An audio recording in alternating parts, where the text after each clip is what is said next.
on, everybody? Big retaining wall going up in Huntingtown. Definitely a cool service that we've gotten into the last couple of years. We've gotten really efficient at them.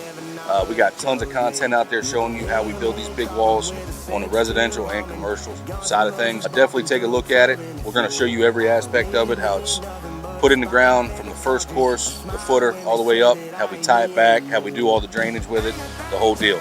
We're definitely your retaining wall professional in Southern Maryland. We'd be happy to come out and help you make your space more usable and level. Check it out. Let us know if we can help you.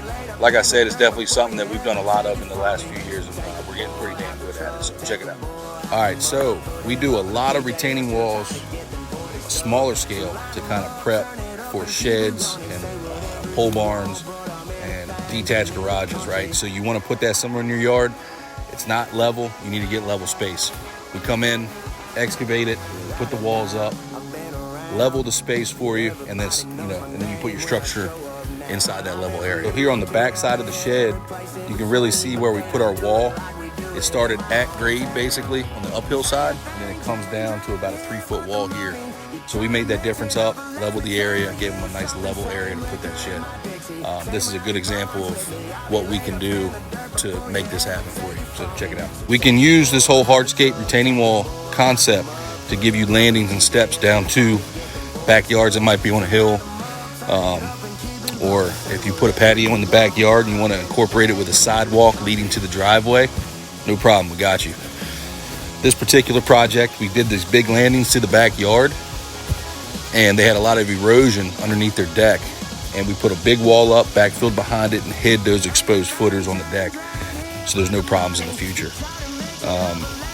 So this is a good example of erosion mitigation using the retaining wall, and then tying that into a decorative sidewalk that goes up to the front of the house. This is an awesome example of one that we wrapped up not too long ago. There was an old deck here. It was a failing deck, and because it's lower to the ground, we decided to replace the deck with a raised patio.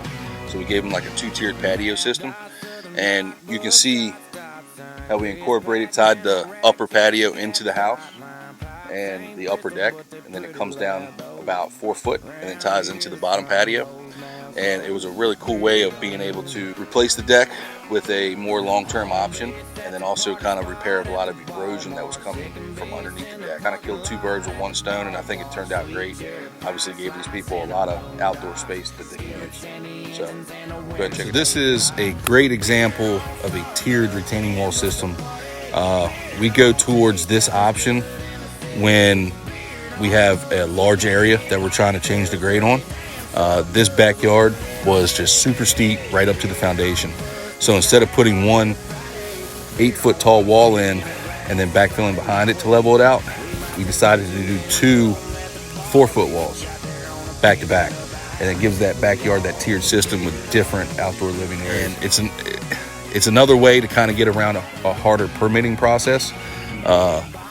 So we keep the walls shorter, which avoids any structural engineering and permitting for the structural side of things, and allows us to just work with smaller walls that are spaced apart. I think it's another great option for anybody with a backyard that's just not ideal. So check this out. Definitely keep this in mind. And if this is something that we could use at your property, we'll definitely bring it up, and we'd be happy to quote it for you.